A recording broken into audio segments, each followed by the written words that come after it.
પવિત્ર સ્થાનોમાં જવા પ્રવેશ કરવાની પણ એક યોગ્યતા હોય છે. હું તમને પૂછવા માંગુ છું બધાને, મોટા મોટા કોર્પોરેટ હાઉસીસ હોય, મોટા મોટા સંસ્થાનો હોય, એનાથી એક હલકી વાત કરું,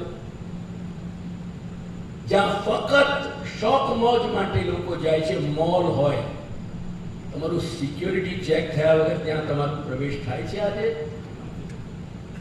નથી થતી ને.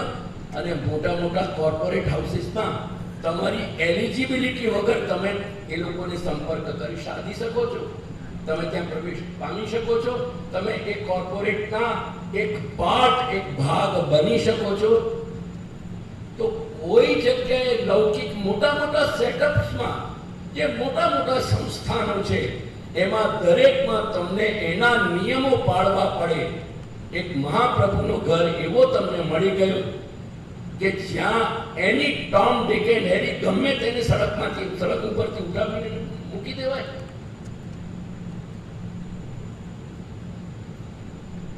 આ ગુરુ સ્થાનોમાં આવવાની, પ્રવેશ કરવાની પણ એક ગરિમા છે.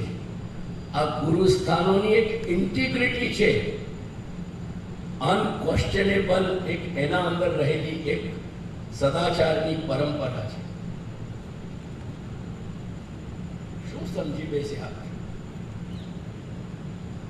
આજે મોટા મોટા મેગા શો થઈ રહ્યા છે, કહેવાતા ગુરુઓ કરી રહ્યા છે, કહેવાતા ભગવાનથી સંબંધ ધરાવતા ગોડમેન અંગ્રેજીમાં, એ મોટા મોટા મિલિયન્સમાં શો કરી રહ્યા છે. એક એમનો ડેમોન્સ્ટ્રેશન, હું કોઈના નામ સાથે જવા માંગતો નથી, પણ મિલિયન્સમાં જાય, લાખોમાં, કરોડોમાં એનો જે ખર્ચો જાય. પુષ્ટિ માર્ગ શ્રી મહાપ્રભુનો એવા મેગા શો કરી, પાખંડ કરી